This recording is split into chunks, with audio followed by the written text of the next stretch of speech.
Thanks for listening to the Good Enough Wellness Podcast. I'm Kayla. And I'm Emily. And we're passionate about holistic wellness that real people with real lives can achieve. We see you out there striving for perfection, but we want you to know that good enough can be good enough. Before we get started, everything we talk about in this show is intended for educational and entertainment purposes only. Always talk to your healthcare provider before making any changes to your diet, lifestyle, medication, or supplements. So, Kayla, what are you nerding out on this week? A lot of things. I had a lot of weird connections happen in my brain over the weekend and then throughout the week. So I did a lot of research on liver pathways, detox pathways, and the effects of drugs, nutrients, and caffeine on those. Mm-hmm. It started as a weird connection. I realized that my mom and my sister and I have all been on hormonal birth control and all struggled coming off of it. My mom and my sister are extremely caffeine sensitive. I am not as caffeine sensitive, but I have some sensitivity. And it's always been a source of frustration for me that we have all struggled coming off of birth control when other people seem to have seemingly no issue coming off of it. Right. Some people it's just no big deal. Yeah. So that was a source of frustration for me. And so I made this connection with the caffeine thing in particular. I was like, I wonder if they're caffeine sensitive because of their liver detox pathways and if there's a genetic component to this. So I started doing lots of research on what causes caffeine sensitivity in the liver and if it can be passed down genetically, and then went straight from that to, well, what about hormones? And, are we struggling to detox hormones properly? Or in the case of hormonal birth control, which is a pill that has synthetic hormones in it, Mm-hmm. how are we detoxing that in our livers? So that's a lot of what I nerded out on this week. I had so many tabs open on my computer, doing so much research on that, and I learned a lot, and I was really excited about that. And another thing I've been nerding out on, especially this week, is I'm taking a GI map course, and so I've been doing a ton of learning about gut bugs and parasites and what your poop can tell you about your health. How fun. My mom would be so proud of me talking about poop. Oh, for sure. What about you, Emily? What are you nerding out on this week? So this week I'm really excited because I was kind of dragging my feet picking out science this year for us. Nothing really clicked. Nothing seemed like the right thing. But then I just saw that Gentle and Classical came out with an agricultural science. That's so much unit. fun. Not even a unit. It's a whole 36-week program. Nice. And I am so excited about it. I fought with my printer for a couple hours and now it's finally printed. And I'm just really excited. I picked up a whole bunch of books at the library, and I will say that if you're looking for a marker of a good program, one of the books they recommended was one of Joel Salatin's books, and I was like, oh, 100%. We're sold. This is Stamp perfect. of approval. Yes. Jill Salatin, Mm-hmm. we heart you. Yes, so much. Okay, so you've been doing this forever. You're a wellness junkie. And you're sick and tired of thinking about it all the time, or maybe you're brand new to the world of wellness and you were just charmed into listening to us by our lovely faces. Welcome. There's going to be a lot of noise telling you what you should and shouldn't do in the wellness world. It's very polluted with everybody's opinions and thoughts on things, and it can be really hard to know where to start. Or, if you are seasoned, sometimes you get overwhelmed and you're just like, I feel like I've gotten lost in the shuffle here. I feel like I can't see the forest for the trees. So here are these are our first 5 things that you should be doing. If you're over your head and need to back off and start from scratch, this is where you should start. If you're brand new, this is where you should start.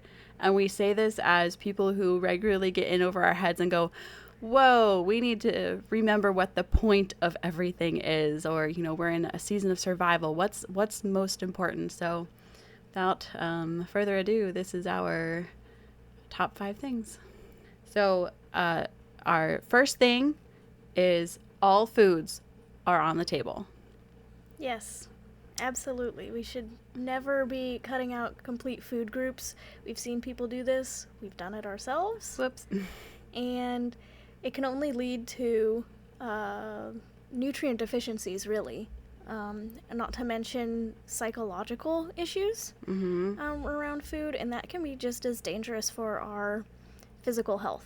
Yes, for sure. I think a lot of us got really gung-ho about things in our teens and early 20s and came away with some disordered eating or even full-blown food eating disorders.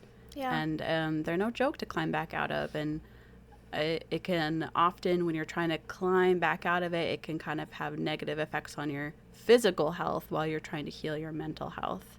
And don't even start. If you haven't done it, don't do it. Yeah. Yeah, there's a recent addition to the eating disorder family, and that's called orthorexia. Yeah. And that's when you are physically unable to eat anything that you don't consider pure or good. And that's kind of a recent invention, I would say, based on our overload of information age, where we have lots of input on what is good, what is healthy, what is right.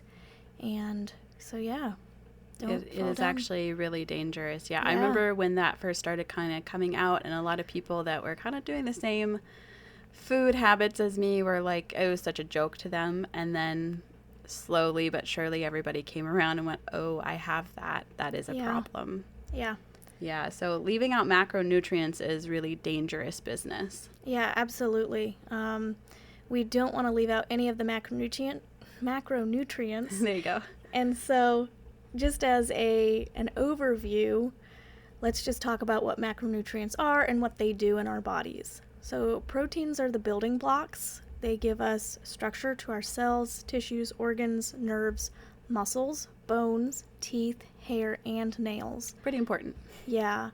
They are essential for enzymes, antibodies, hemoglobin, neurotransmitters, and hormones. So protein, do not want to leave that out. Fats provide production of energy and hormones. They are building blocks for cell membranes and hormones. They determine cell wall integrity and nutrient exchange. They are important cofactors for vitamins A, D, E, and K, and they help to balance blood glucose, provide satiety, and increase nutrient absorption. Don't want to leave out fats. You need all of those things. All very important. Yeah. Carbohydrates, they provide fuel for the brain and muscles. They provide fiber for the microbiome, and they help in fight infection. And they are the primary component of proteins that help cushion our joints.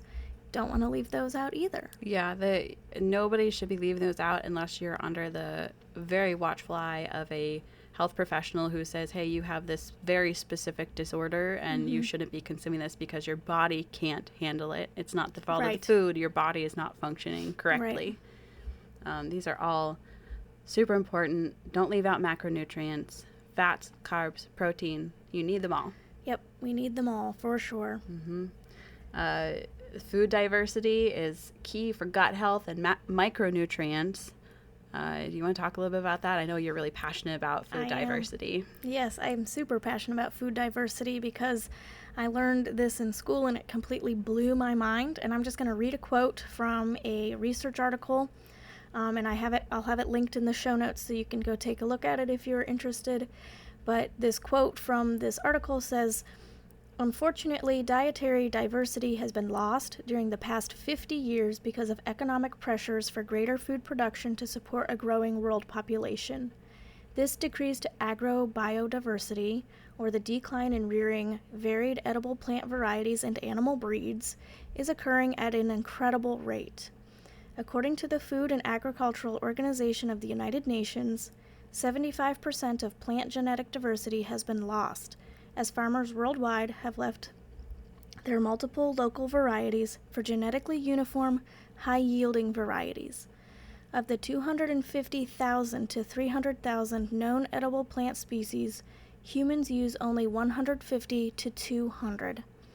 6 livestock breeds are lost each month in favor of high production practices. Today, 75% of the world's food is generated from only 12 plants and 5 animal species.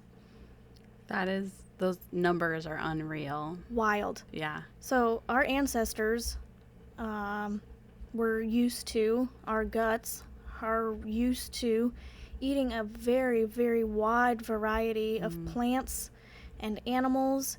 And so when we think about food diversity, we're thinking about how many different types of foods are we eating in a given day? You know, especially a lot of us, we tend to eat the same things day in and day out because it's simple, it's easy, accessible. We know what to get at the grocery store, budget reasons. So it's like if we have eggs for breakfast, eggs and toast for breakfast, so that's 2 foods. And then we have something for lunch like a salad, so that's lettuce, chicken, maybe another vegetable, and dressing. Now we're up to 6 foods in a day.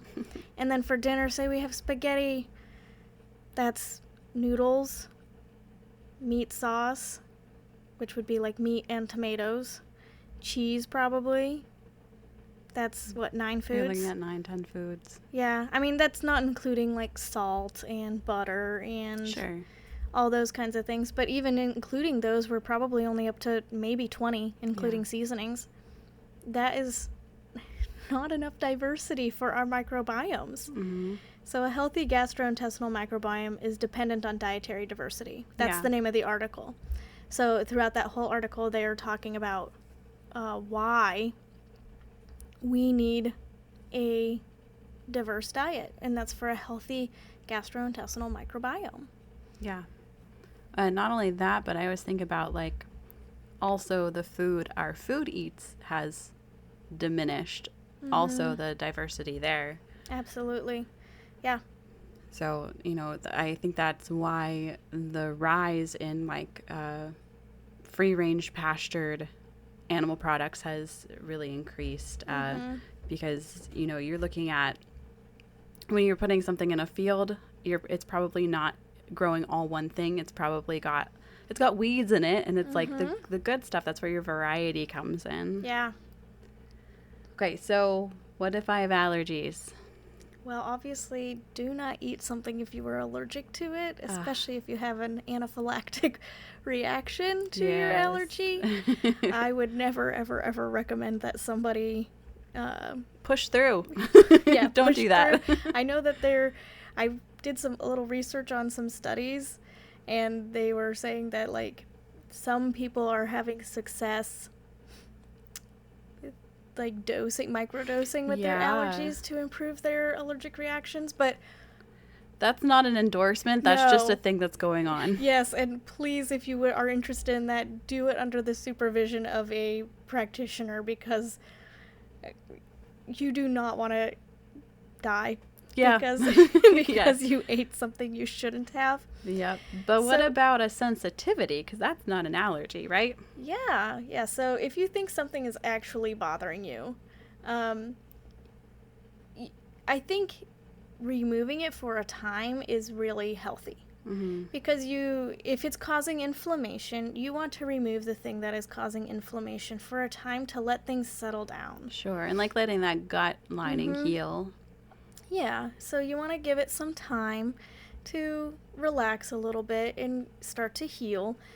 But the danger of elimination diets, where we remove things that we're sensitive to, is that you can create a food sensitivity by removing a food for an extended period of time.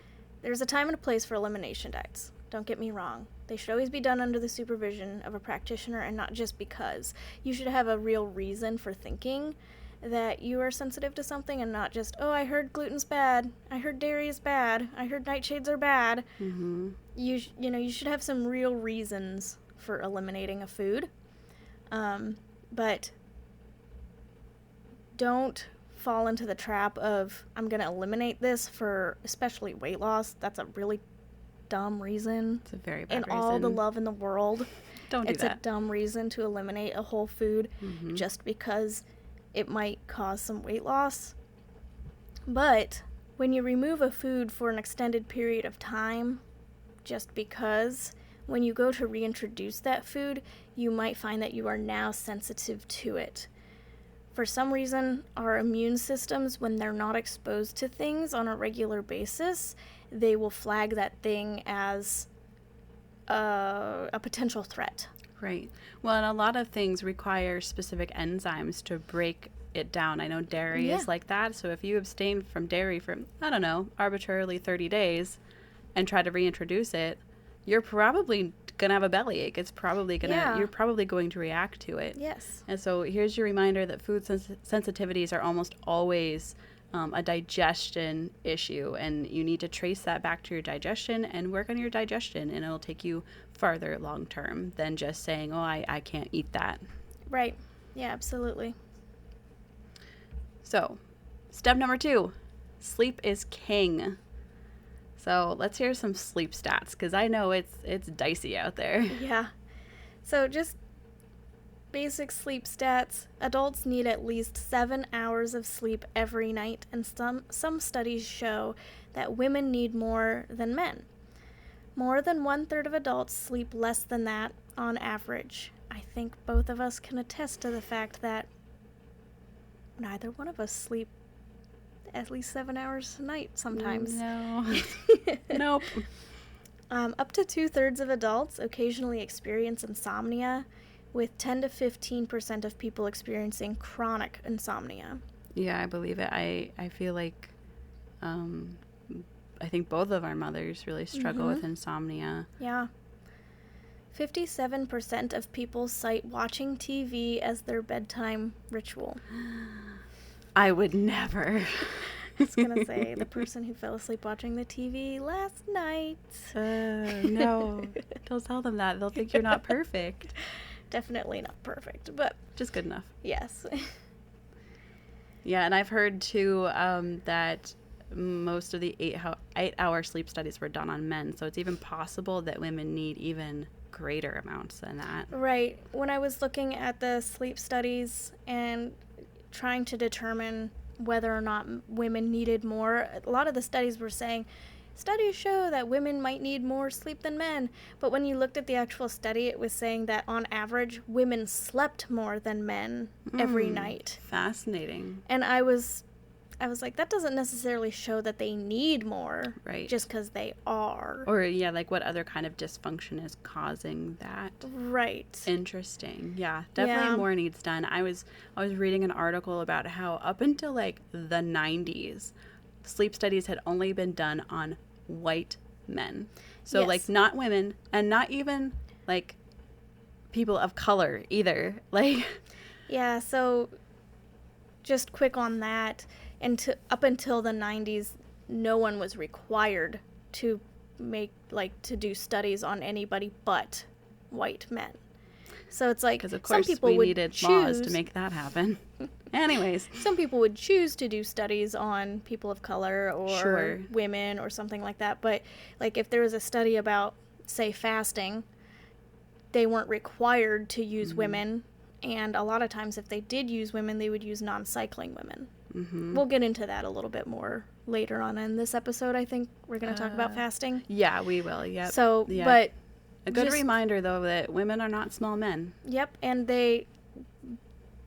when people mention studies for something, look to see who they're done on, because sometimes they're referencing even studies done on rats or mice, which Right. we can extrapolate a lot from other mammals, but they're not people. Yeah, it's not the same.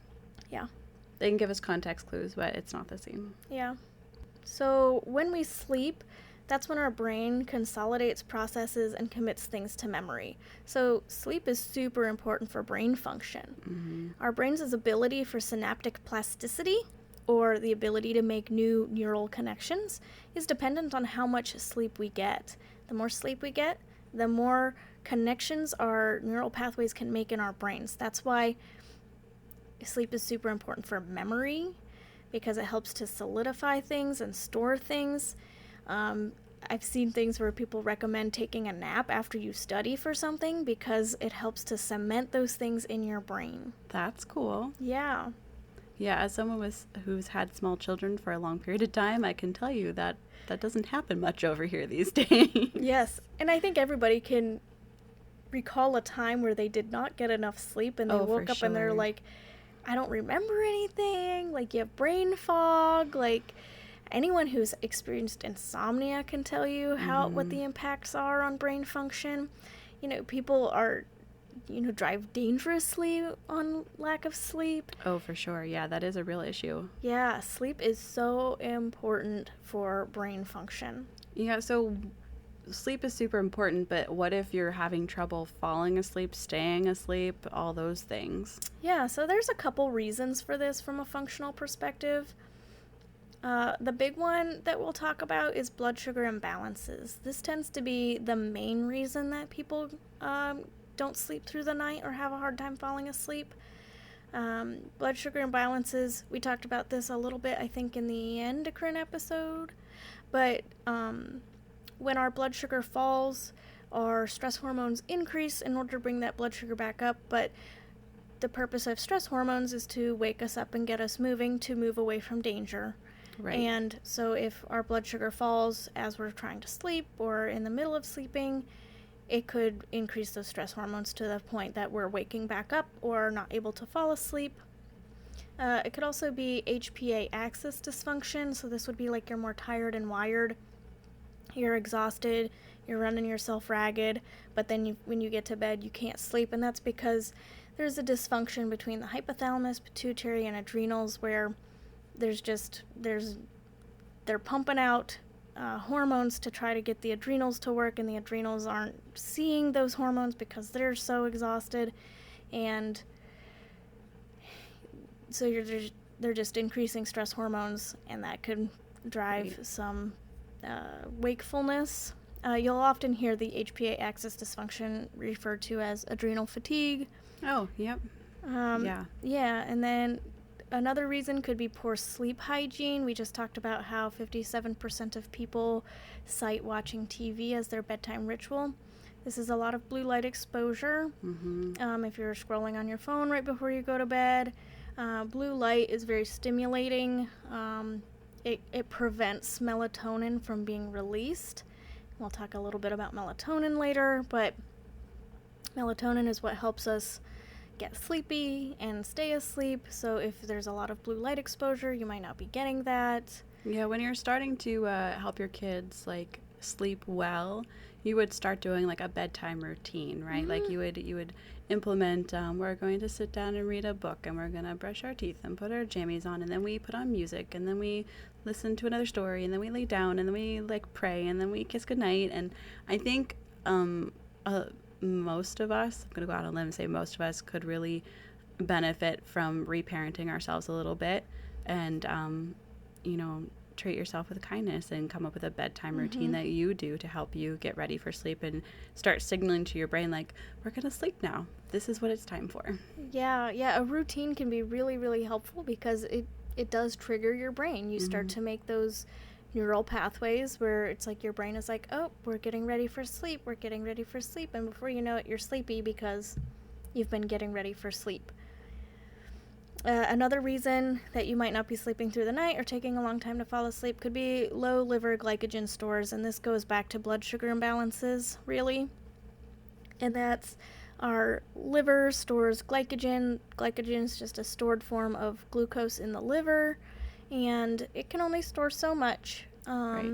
Before it has to start making it, right? Yep, and it stores enough to last through a usual sleep cycle. So if you eat at 2 p.m. and then you go to bed at 10 p.m., chances are your liver is now going to have to start making glucose because it's out of glycogen. Right. And in order to make glucose, it has to spike stress hormones. Mm-hmm. So, again, spiking those stress hormones might keep you awake. Snoring can be another reason, or sleep apnea. Yeah, those are both airway issues. So Yes. you're literally not getting enough air into your system, and your body's going, this is not good. You're drowning. You can't breathe. It's like, you're not breathing. Wake up. Yep. So, taking a look at airway issues could be really helpful for that. Part of that bedtime routine could be a bedtime snack. This goes back to blood sugar imbalances and low liver glycogen stores. Some people require a bedtime snack, especially in the early stages of healing. Not everyone requires it, nor Really is it more vulnerable people. So we're Yeah. thinking kids, we're thinking people who have some healing to do, we're thinking pregnant women, breastfeeding women. Yeah, that people who sort of don't thing. have the resiliency really to make their own fuel. So when considering a bedtime snack, think about a protein and a carb. Most protein has fat involved too, so fat is a great addition. Some of Emily's favorites are I made her notes. I'm like, don't forget, they're so yummy. are fruit and sourdough and cheese, and then milk. Milk is awesome because it's It already is. got a protein, carb, and a fat right there. Yep. Do you know a cup of milk has 8 grams of protein in it? That's awesome. I love on love Instagram, there's a few people who are like rediscovering dairy after this whole plant craze, and they're like, drink milk, get the gains. They're so excited about it, Oh, and I'm yeah. so excited to see them just like drinking milk like a real adult should. Yeah, I've seen some ads lately where it's like a professional athlete is like, here's my Yeah. protein shake, and it's just Milk. I love which that. is really awesome. Yeah, that's fantastic. Milk is getting what it deserves. Yeah, another one of my favorite bedtime snacks before we move on from that is honey, because honey, or especially raw honey, has an enzyme in it that has been studied and shown to help people fall asleep and stay asleep. Okay, hear me out. Honey and milk would be so Yes. good. One of my favorite ways to have milk before bed is to add maple syrup and some flaky sea salt. It's so good. We're getting a snack after this. Yes. So good. Or just keeping it easy. It's not unusual for me to go back and scoop out more dinner like right Yeah. before bed. Like I'm putting stuff away. I'm packing a lunch for my husband when I'm feeling really nice, and I'm getting myself an extra scoop or like the dredges of the soup in the bottom or whatever, and that's Yeah. like it's already Have a a complete couple. meal. And it's already prepared, and I'm just getting topped off real quick before I know I have to nurse later that night. Yep.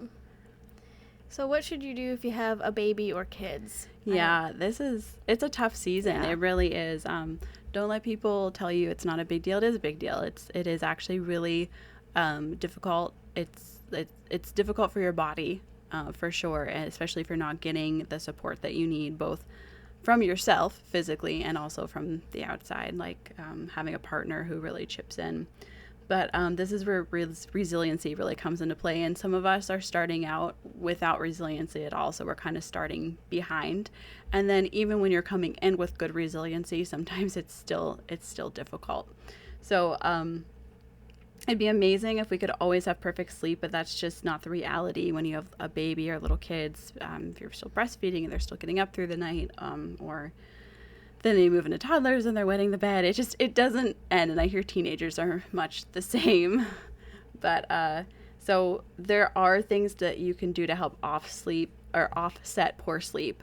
And this is just my list. Some of these work great for me, and I understand they don't work great for everybody. So, take all this advice with a grain of salt and pick and choose what is good for you and not good for you. So one thing that we started doing, even with our first, is we started co-sleeping. I know that's not for everybody. For us, it's worked great. It meant that I could have the baby in bed with me. I could nurse. If I'm really tired, I can fall asleep while I'm nursing. And then as they get a little bit older, I don't really remember if they nurse through the night because I just do it automatically. Yeah. So look up safe sleep practices if you're concerned about it, but it really is worth considering. I pay extra special attention to my nutrition in this season.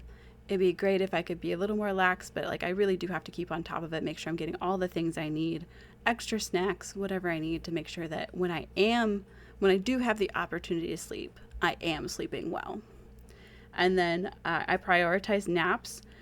I am a stay-at-home mom, so that does make it easier. Obviously, that's not the case for everybody, but I know we like to make jokes and roll our eyes about sleep when the baby sleeps. What about the dishes? It's like, honestly, the dishes are just going to have to wait because I have to be functional for the rest of the day and that my kids need me. So if that's when screen time has to happen so I can take a nap while the baby takes a nap, then that's what's going to happen. And then when I'm in real dire straits, when the baby's ready to go to bed for the night, it's not unusual for me to be like, tonight's the night I'm going to bed when the baby does. So I get ready for bed and see you when I see you, babe. I'm going to sleep too. So finding ways that you can cope is the most important thing for sure. Like have some tools in your toolbox too. Nobody likes long-term sleep deprivation. It's not good. It's a form of torture. Truly. Like literally, that's what they do. Yes. Keep you awake. So tell me about melatonin, because I feel like every time we start talking about sleep issues, people are like, oh, I just pop some melatonin, my clean sleep and everything. And I'm going, that's a hormone. Yes. So exactly what Emily said. Remember that hormones are all about communication. So if you take a hormone, you are essentially cutting the body's communication off from itself. And melatonin is a hormone. This is equivalent to always speaking for someone until they are no longer going to communicate their needs for themselves. So taking melatonin shuts off your body's need to produce it, which means that now it's going to stop communicating it. So now you're going to rely on melatonin to fall asleep and stay asleep. So how melatonin is supposed to work is the onset of darkness is perceived through the eye and stimulates the release of melatonin from the pineal gland. This causes us to get sleepy and stay asleep until the onset of light is also perceived through the eye, and melatonin production is decreased, causing us to wake. Melatonin is built of tryptophan, which is an amino acid and protein. You probably have heard of tryptophan because... Turkey. Yes, and it's why we get sleepy after we have a large amount of turkey. I also think it could possibly be just the large amount of food in general we're eating on Thanksgiving, but I digress. Anyway, tryptophan is an amino acid found in protein, and that's what builds melatonin. So sun triggers the release of melatonin, but we need the nutrient components to be able to make the melatonin that it is releasing. Melatonin is also produced elsewhere in the body, and it's a very powerful antioxidant. So there's been a lot of studies on melatonin about the safety and efficacy of taking it for sleep issues.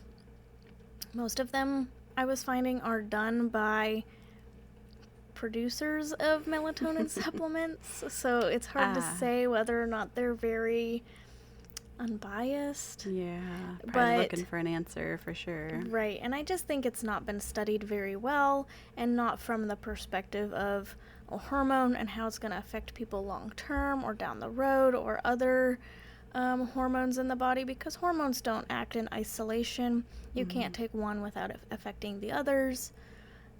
So I would use a lot of caution with melatonin, and consider how you can support your body's natural production for one, and release for two. Right. So when I say you need light in the eye, I'm talking about the naked eye. So I wear contact lenses, for example. It would mean me seeing the sunrise and sunset without my contact lenses in my eyes. So that way I can take in the UV light change through my eye, and that will trigger things to get going. And while we're on this and the blue light thing, we are meant to have blue light exposure. Right. because the yes. sun produces blue light, but it's supposed to be during certain times of the day, like with the sun. So, you're not supposed to really be wearing blue light blockers all the nonstop. time. Yeah, I think there was a season where like everybody was wearing blue light blockers. There's a slight blue light blocker like built right into my glasses that I wear like when I'm driving and stuff, and I'm like, maybe I shouldn't have gotten those like Right, that. yeah. Because yeah, like you said, it is a natural thing that we We do need experience. exposed to Yeah. in order to produce melatonin at the right times. Right. Well, and like it produces wakefulness, so like it's Yeah. good to have sunlight in your eyes during the day. Yeah. So, I mean, that's kind of a whole other topic on light exposure and stuff like that, but if you're going to get blue light blockers, make sure you're wearing them at the right times of day. Right. So, like, if you're going to be exposed to screens after dark or while it's getting dark, that would be a good time to wear blue light blockers. Okay, so that brings us to point number 3, eat first thing in the morning. Yes. So why is breakfast so important? You need to replenish those glycogen stores after you've been fasting all night, which is why it's called breakfast. You're breaking your fast. So don't worry, you're trendy. You're already fasting. Yep. Yeah, you just remember that your body is always going to get what it needs, but at what cost? So, like, your body could make glycogen if it needed to, but is that the best way to get it? Probably not. Yeah, it's going to cause hormonal imbalances. Right. And speaking of fasting, we know that there are studies that show, like, fasting can help certain things, but tell me about who shouldn't be fasting, because I think there's a list. Children. Mm-hmm. Women of childbearing age, so that is anybody who has a cycle. Or if you should have a cycle. Or if you should have a cycle, and that includes, if you're postpartum, pregnant, especially if you're postpartum and pregnant, please do not fast. Yes. I would argue that most people are not meant to fast frequently. Mm-hmm. I think the human body is capable of fasting, and it can be used therapeutically in some instances, but general rule of thumb, the body is not meant to fast. Yeah, I think we've talked about this before in some of our body literacy episodes where stress hormones feel really good until they don't. They're meant to. They're supposed to get you away from the bear. They're supposed to get you out of the cold. They're supposed to get you from point A to point B before you lose all your energy. And that's what happens when you're fasting is your stress hormones are going up, saying, oh no, we're out of food. We got to make sure we have enough energy to go hunt for food, go find food before we're dead. So they feel great until they don't, and you will crash, and you'll crash hard. So just because you tried out intermittent fasting for a week and you feel amazing and it's life-changing and everybody should do it, those are your body's protecting you, and it's working really, really hard to do so. Yeah, it can also lead to an imbalance in some other hormones called leptin and ghrelin. They're the hormones that make you stimulate appetite and decrease appetite. Mm-hmm. And if you constantly are ignoring those signals, they can get a little wonky too. And then when you start eating again, they're not going to be online, so you might overeat or be hungry at the wrong times or not know when to stop eating. I have also been in those shoes, and it is a rough climb back out, let me tell you. So just be aware that it is affecting hormones everywhere, including ones that aren't very commonly talked about. Yeah, so tell me about when you're nauseous in the morning. I know we always think of morning sickness, but a lot of my friends are nauseous in the morning too. People who aren't pregnant, aren't nursing, anything like that. My husband? Yeah, him too. Mm-hmm. Yeah, he's always nauseous in the mornings, and he's like, I just don't feel like eating. And what I typically think of when I think of being nauseous in the morning is potential liver issues. For some reason, I'm gonna go into a rabbit hole on this probably as soon as we hit stop, but whenever our liver is struggling, we tend to deal with nausea. So motion sickness is usually a liver issue. Oh, I hadn't thought about that. Yeah. That's interesting. When you eat, a lot of people when they eat fat, will get nauseous. And that's usually a liver issue. The liver isn't able to process the things, and so it'll make you nauseous. Interesting. So how can we combat that then? One of my favorite tricks for morning nausea is eating a small amount, like within 30 to 60 minutes of waking. So I always call this my breakfast snack. So just a little bit of yogurt or something really light, and usually cool helps. Like a cold food will help. Nothing real heavy or real fatty, like eggs would probably not go over well if you're nauseous in the morning. And do a breakfast snack 30 to 60 minutes after you wake, and then within another maybe hour or so after that, then have your normal breakfast of normal size. But that small breakfast snack kind of helps things come online and get things moving. So that way, when you do eat, you're not going to be as nauseous. Another thing you can try, I have not tried this on an empty stomach first thing in the morning with nausea. I've done it on an empty stomach in the morning, but a little bit of apple cider vinegar and some water before you eat still helps to stimulate digestion, which then could help the liver process some things. Kind of kick it into gear a little bit. But my number one would be try the breakfast snack. Yeah, that's a great tip. As always, just like all our other meals, breakfast needs to have all the macros. And if you don't know why, rewind, because skipping macros is no bueno around here. You need protein, fats, and carbs. And don't forget that you fasted all night, so you don't have anything to build off of. So having all the macros will give you everything you need for the whole day. And one of the most important macros that you can have first thing in the morning is protein. And protein helps to stabilize blood sugar and is those building blocks for literally everything, especially hormones and muscles and bones, all the things that you need for incredible health long term.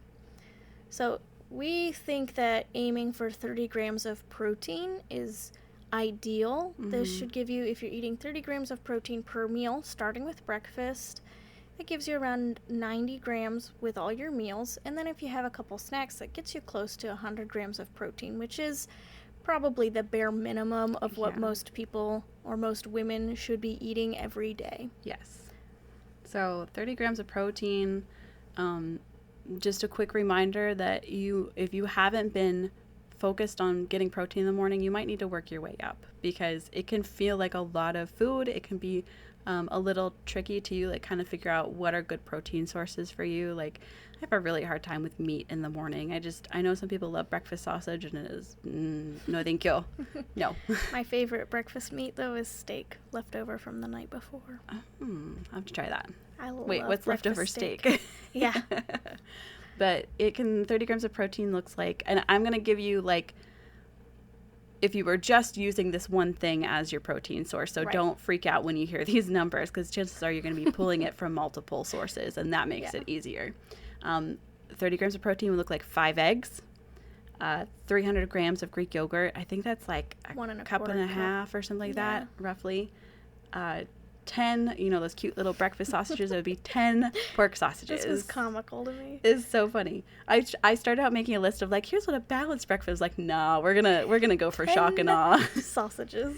1.25 cups of 2% cottage cheese. Don't knock cottage cheese in the morning. I love cottage cheese in the morning. Me too. 4 cups of whole milk would equal 30 grams of protein. I feel like I have a new goal. I'm just gonna drink a quart of milk in the morning. It'll be great. But or 4 ounces of chicken breast. That's about the size of the palm of your hand. So rethink how you think about breakfast. If you're not on Kayla's email list, you need to be, because she just did a whole history of breakfast cereal. You'll laugh, you'll cry, you'll get angry. It'll be great. I know inevitably someone will ask, what about plant protein? Can I just have black beans? There's always one. Protein source in the morning.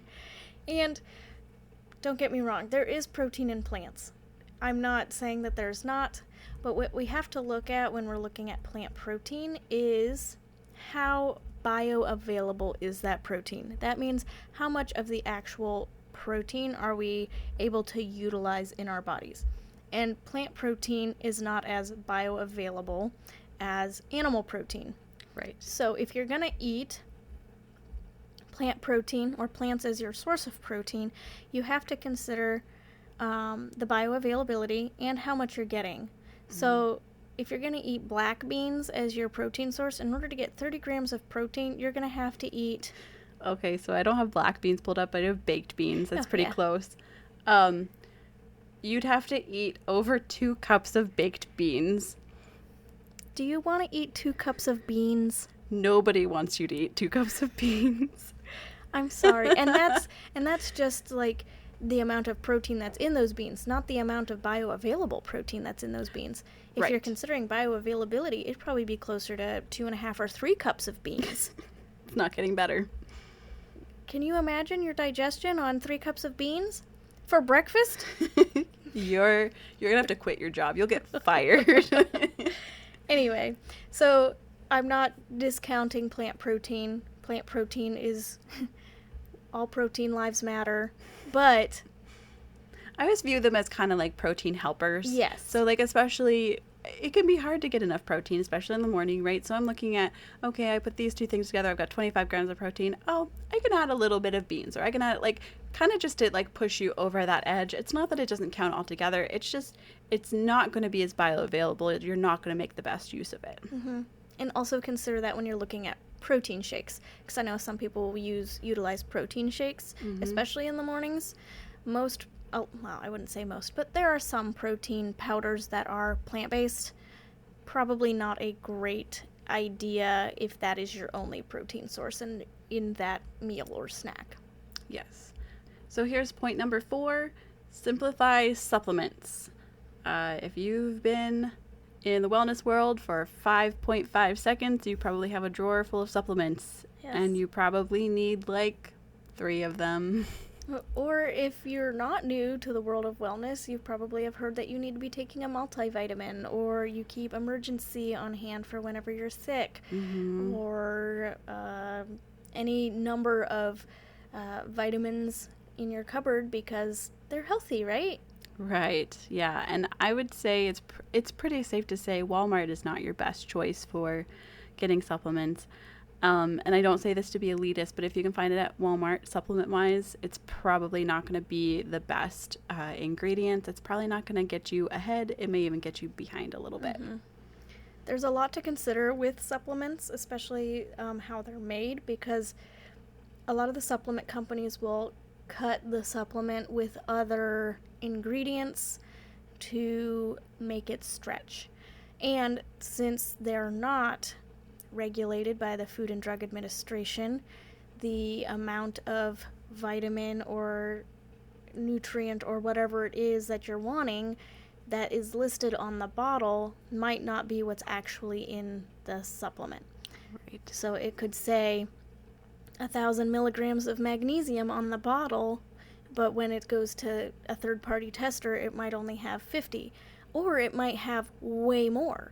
And that's one thing I was seeing with the melatonin supplementation is it's not regulated. So some people were thinking they were only taking a little bit of melatonin and they were getting up to 8 times what they thought that they were taking. Yeah. So finding reputable companies is a really good idea. So looking for reputable companies are everything. Look for third-party tested, and if it's I don't think you should have to spend an arm and a leg on supplements, but also if it's dirt cheap, it might be too good to be true. Yeah, for sure. You definitely cannot survive on supplements. I've tried. It doesn't work. Supplements are definitely a tool. They're not a lifestyle. They're not your personality. Yeah. And along with that, we've talked about this before as well, but vitamins and minerals have multiple interactions with each other and other nutrients. So taking an isolated vitamin or mineral or nutrient in general is tricky. Yes. Because yeah, it is.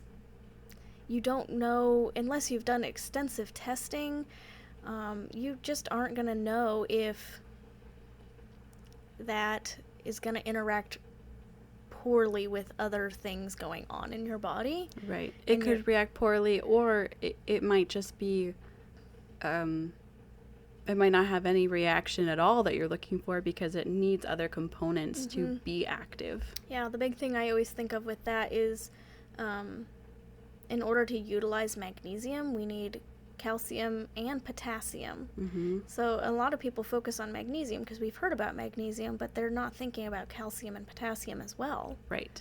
Or they're just taking calcium without any magnesium or potassium.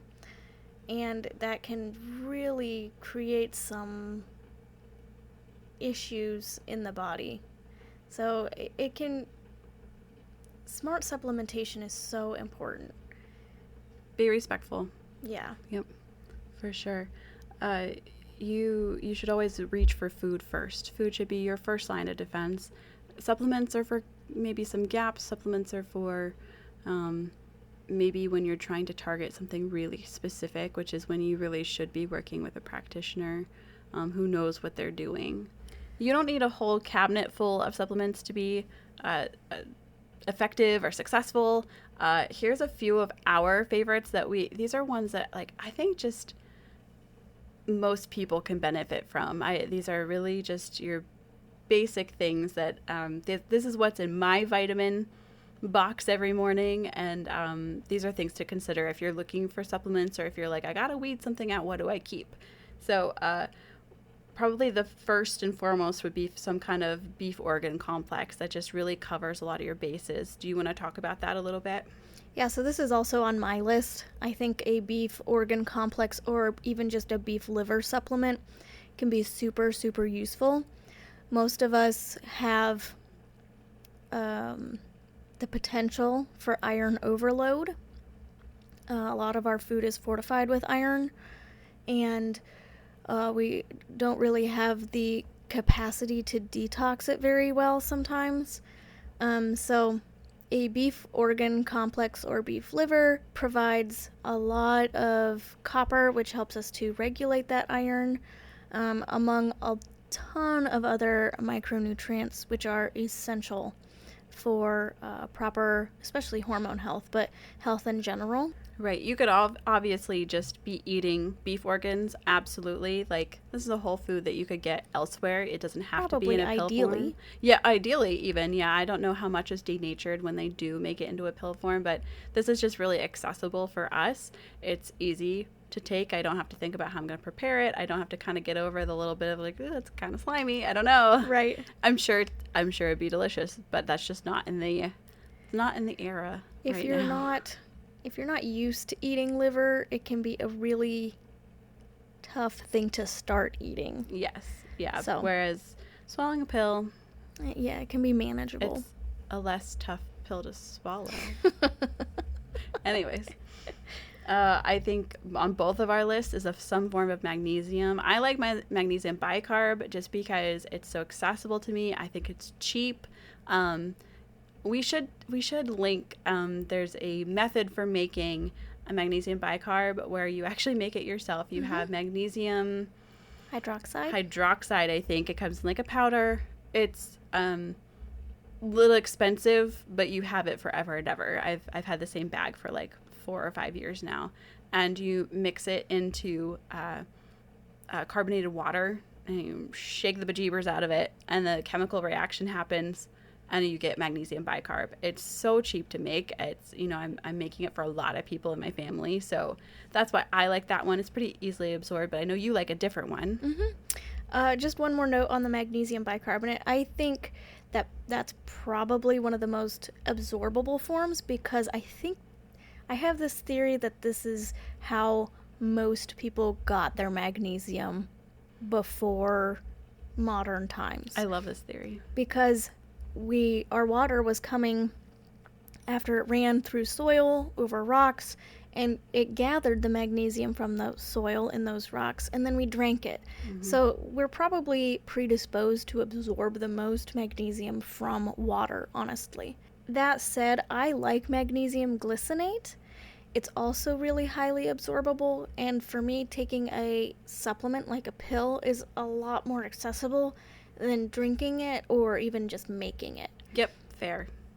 for me, it's like the barrier to entry is like I don't have to make another thing. Mm-hmm. I can just take the supplement. But both of them are really great forms of magnesium. Awesome. And I see you have vitamin E on your list.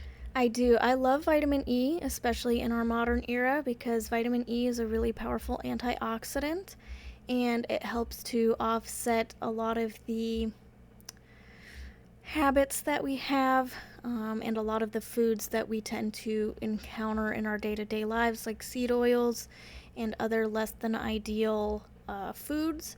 Not that this is like an eraser for bad food decisions, but it helps to kind of counterbalance some of the things that we need to have a little more flexibility with. So I enjoy vitamin E for that benefit, and it's really powerful for hormone health, which is a lot of my focus right now. A lot of the older studies on vitamin E called it factor X, and they would feed like high doses of vitamin E to, I think, animals and people, and like they saw a huge turnaround in fertility. That's really cool. So vitamin E can be a really powerful antioxidant. Very cool. And then I think to round out both our lists, mine specifically is I take Shilajit.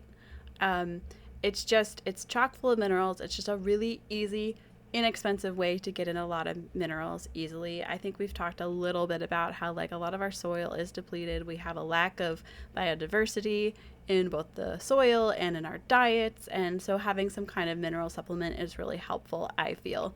And Shilajit is just really accessible to me. I know I've heard people say that like they had to start really slow and it was really powerful. I've never had that issue. I just started taking it, but that's something to keep in mind that you might want to ease into it if that's something you wanted to add to your own routine. That is something to keep in mind for all supplements. True. Start slow, especially with these ones, because they all can be very powerful supplements. Like a beef organ complex or a beef liver can be really energizing because they're full of B vitamins. So start those in the mornings, or just start with a little bit. You don't want to jump in whole hog. Same with magnesium. You want to start slow. Magnesium controls muscle contracting and relaxing, so it can cause some heart palpitations or like muscle twitching. So you want to start really slow with that. And also consider, we talked about like calcium and potassium. You want to consider how nutrient dense your other foods are. Sure. And maybe consider increasing nutrient density in your other foods when you start taking magnesium. And yeah, just kind of start slow with most of these because, you know, it can take some time for your body to adjust. Yeah, for sure. So our final point, our final first thing is consider how you can reduce stress. Yeah. We talked about that a little bit in our nervous system episode. Stress doesn't have to feel stressful to be a stressor. You don't have to like be pulling your hair out and be like, my life is terrible. It's for your body to be experiencing stress. Yeah, I think I am a poster child for this. Because, Yes. I mean, I do get stressed out, don't get me wrong, but there's a lot of like low-level stressful things that I just think are normal. I can actually attest to this. I don't know if you remember this. So one time we were all going canoeing and I was riding. We took Matt's truck. It was you and me and him to meet people to go canoeing. And something weird happened. We almost got in a car accident. It was like Matt didn't see one guy, but then the guy swerved into our lane. It was a whole thing. And we pull in, and I'm a verbal processor, so I'm like just foaming at the mouth talking about it. And you were like, yeah. And I was just like, oh, okay, fine. I guess she's fine. I don't even remember months this. Later, she was like, that was terrifying. That was awful. And I was like, where were you when I needed support? So yes, I think that's true. I think you really internalize the stress and like, I will deal with this later. Yeah. And I'm listening to The Body Keeps the Score right now. Yeah, heavy. And they talk a lot about how when we encounter stress, like repeatedly, we become numb to it, and so like it requires more stress to be stressed out now. Interesting. So I'm not saying I had a really stressful life, but like maybe that's just the way that I've always dealt with stress, is to internalize.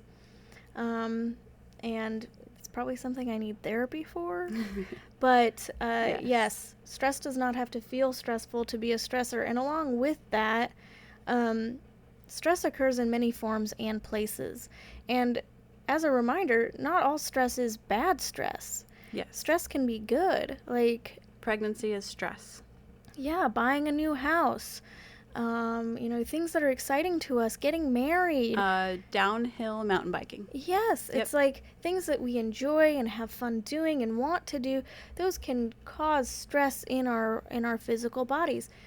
And I think it's important to note here that those kinds of things, we don't have to cut those kinds of things out because they're stressful. Those kinds of situations and kinds of stress can be really helpful for building resiliency. And it's important to look at the whole picture and understand that we need to be resilient, so we need to be able to handle the stress that comes into our lives. And so creating even a controlled stress can be helpful for teaching our bodies that it can get out of stress. Mm-hmm. That's good. I like that. So reducing stress, it doesn't have to look like quitting your job, but it could. Absolutely. You need to decide like what your priorities are and where they lie.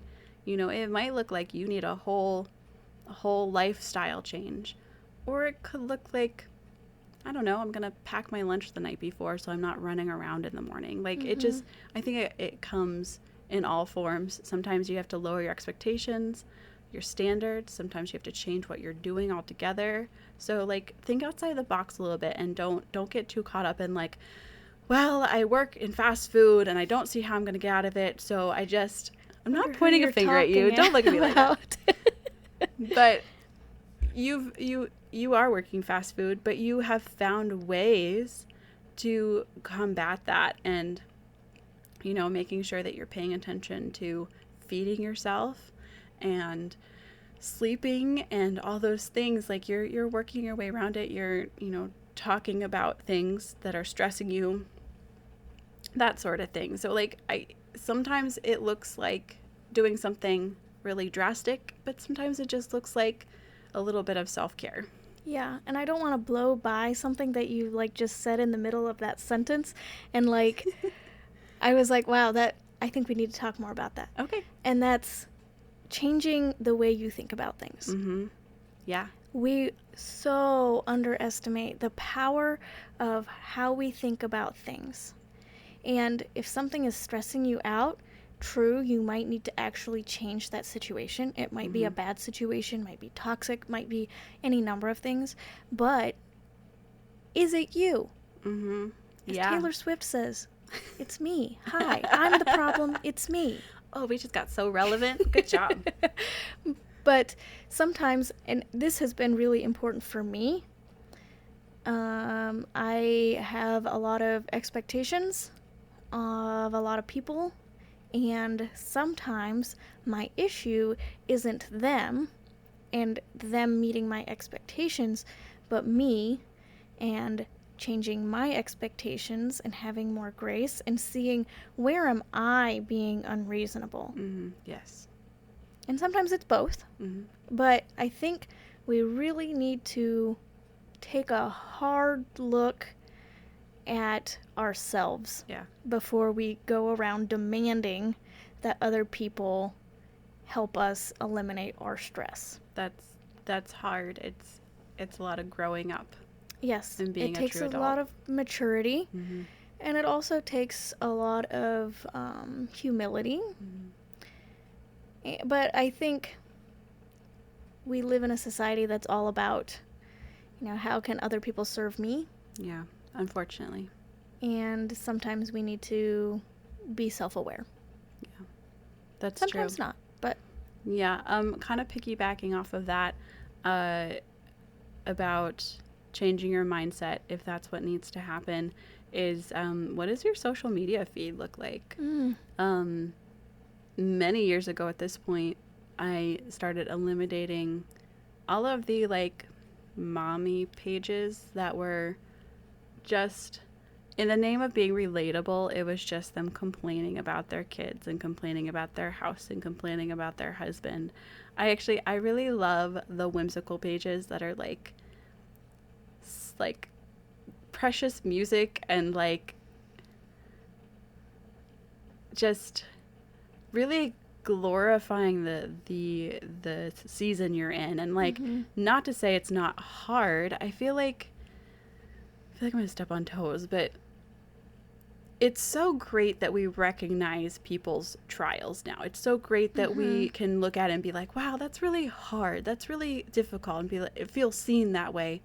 But it seems like we've really gotten trapped in that, where now you're just complaining about it all the time instead of realizing how magical your life actually is when you can step back and see the big picture. Right. And that's kind of a personal thing that I have had to come to grips with, and only you can decide if that's something that you're dealing with too. Yeah. I feel like we can't talk about stress without talking about stress reduction tips. We've talked a little bit about it, but like, what are some more like bullet point things that you can think of? Evaluate your life. A really useful tool for me is the stress bucket tool. So yeah, I like that. You can like get real fancy and get a printable of a bucket and start filling it up with all the things that stress you out, and start with early childhood, infancy, even things that happened to you while you were in your mother's womb. So if your mother experienced a trauma or a stress while you were in utero, or if she conceived you in a stressful place, like if she was really depleted or addicted to drugs or alcohol when she conceived you, like that translates to your physiology now. So conception and pregnancy, infancy, early childhood, teenage years, young adult years, college, anything that happened to you, anything you perceived as a stress. It doesn't have to be something that someone else perceives as a stress. Yes. Or someone, like, even if a sibling was like, well, that event was not stressful to me, that doesn't matter. Right. It matters if it was stressful to you. So those are some of the kinds of things you could put in your stress bucket. Or environmental factors. So like if you ate a poor diet for a while, if you took prescription or recreational drugs, alcohol use, secondhand smoke, or under 8. Yeah, if you underate and over exercise, if you had any surgeries, even like how many pregnancies you've had. Add all these things to your stress bucket, and that can kind of like help give you some perspective as to why you might be feeling so stressed now, and help you to kind of see, where can I start to reduce stress today? Right. You can't go back and change a lot of those events, but if you need to go to therapy for those, or talk to somebody about those, or just understand that some of these things are going to leave you more depleted, or you need some more nervous system work, you need to be a little more gentle with yourself. So that's like, I think my number one stress reduction tip is gain some perspective. Evaluate your life. That's really good. Yeah, those are all really good ones from like kind of this long-term perspective. But I also really love like short-term things. And I always like to think about what will future me appreciate that me right now is doing. I mentioned earlier, like packing a lunch instead of like scrambling in the morning, or being kind to yourself and going to bed when you should. Meal prepping, or like a bunch of us, I spearheaded a whole, we planned out separately a month's worth of meals, like so that like future you, when you go to make your grocery list, is going to be like, it's already done. Don't even have to think about it again. Yeah. I did it while it was fun, so it didn't even stress me out. Yep. Stuff like that. For some people, it looks like grocery pickup instead of taking all your kids to the store, or having to walk through a store. That can be difficult for some people. There's just saying no to things. Maybe you've taught Sunday school for many, many years and you're like, I'm burnt out. I need a break. Honor that. It's okay. Somebody else will pick up that torch. I promise. Yeah. There's like also like really simple, low barrier to entry things like going for a walk or calling a friend, or better yet, doing the both at the same time. Yeah. Or if you have someone that you live nearby that you can meet up for a walk. Walking is really, has been shown in studies to be really helpful in reducing stress, and talking, obviously, to a friend or to a therapist, but in this case just a friend, can also be really therapeutic. Our thoughts aren't meant to completely live in our heads all the time. Breathing exercises, those are great. Tapping. Is there a better name for that than just tapping? It's called, I think the technical name for it is Emotional Freedom Technique, EFT, but most people just refer to it as tapping. Just like rewiring your brain. Yeah, and that helps to rewire your brain. And then we would be remiss if we did not mention the impact of food on regulating stress. Yeah. So eating 3 square meals a day with a snack if necessary. You do want to give your body a little time to rest in between meals, like you don't want to graze or snack all day long. But usually 3 to 5 hours, depending on your capacity between meals, is good. And making sure that they're large enough to sustain you for 3 to 5 hours, with a good balance of your macronutrients, focusing on nutrient-dense whole foods. And with this,